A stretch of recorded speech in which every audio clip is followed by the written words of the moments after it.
Texas Attorney General denies that he ran to avoid subpoenas, says he felt threatened. Let's find out more about this. Texas Attorney General Ken Paxton, quote, ran from his home and took off in a truck with his wife, a state senator, when a process server showed up to the residence Monday morning to serve Paxton with a subpoena in an ongoing lawsuit, according to an affidavit filed later that day.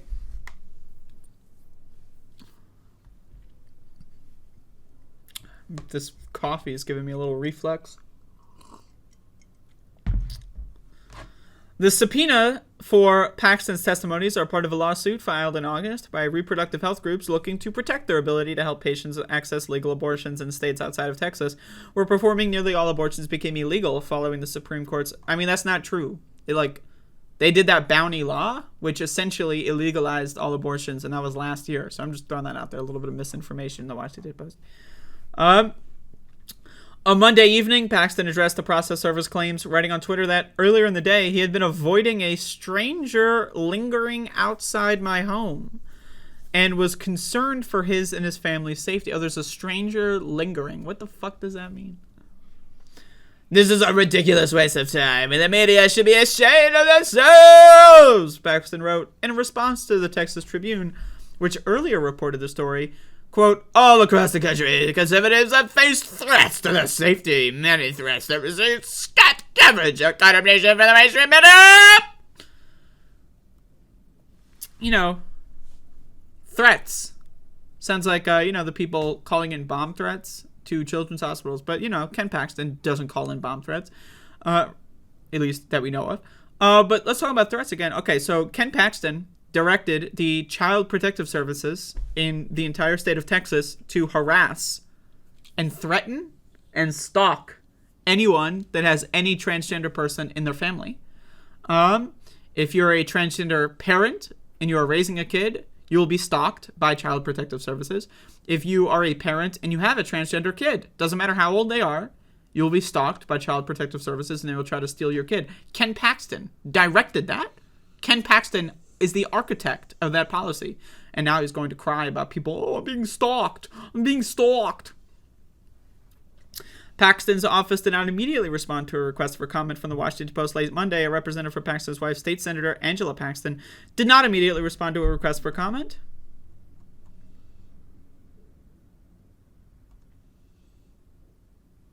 All right, let's read this.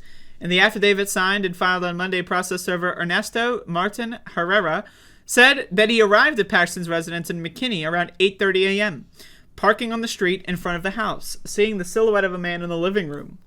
Herrera knocked on the front door, according to the affidavit. A woman answered it, Herrera said, and he explained that he needed to deliver legal documents to Paxton. The woman, who eventually identified herself as Angela, said that Paxton was on the phone and was in a hurry to leave. The affidavit states, Herrera added that he saw a black Chevrolet truck parked in the driveway.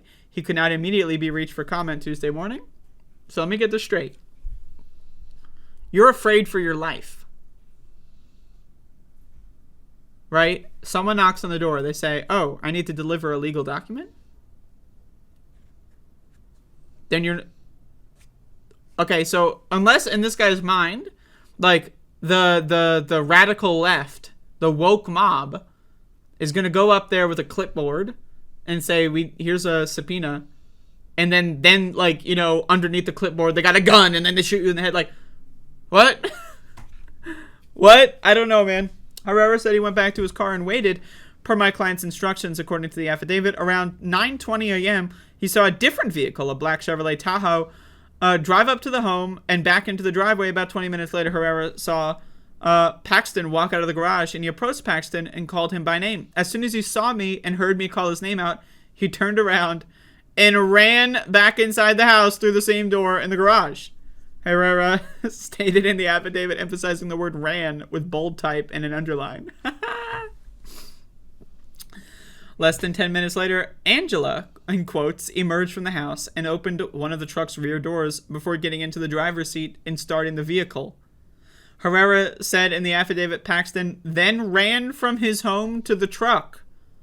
As Herrera called out his name, and said he had court documents for him, Herrera claimed. Mr. Paxton ignored me and kept heading for the truck. So Ken Paxton says, the radical woke mob was threatening me. I got scared. Well, don't you live in like a stand your ground state, man? Can you just go get your shotgun and shoot this guy?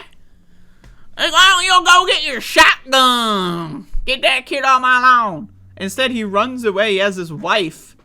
Little bitch has his wife start the car and he jumps in. And also, he can, unless he's got like fucking noise canceling headphones on, he can hear that it's a subpoena. And he knows he's going to be subpoenaed. Like, this has been in the news. He's aware that a subpoena is in the works. What the fuck? The subpoenas are seeking Paxton's appearance and testimony at a court hearing scheduled for Tuesday morning. As of early Tuesday, the hearing remained in the court's schedule. Jesus fucking Christ, man. These Republicans. Holy shit. Republicans, man, they are fucking crazy.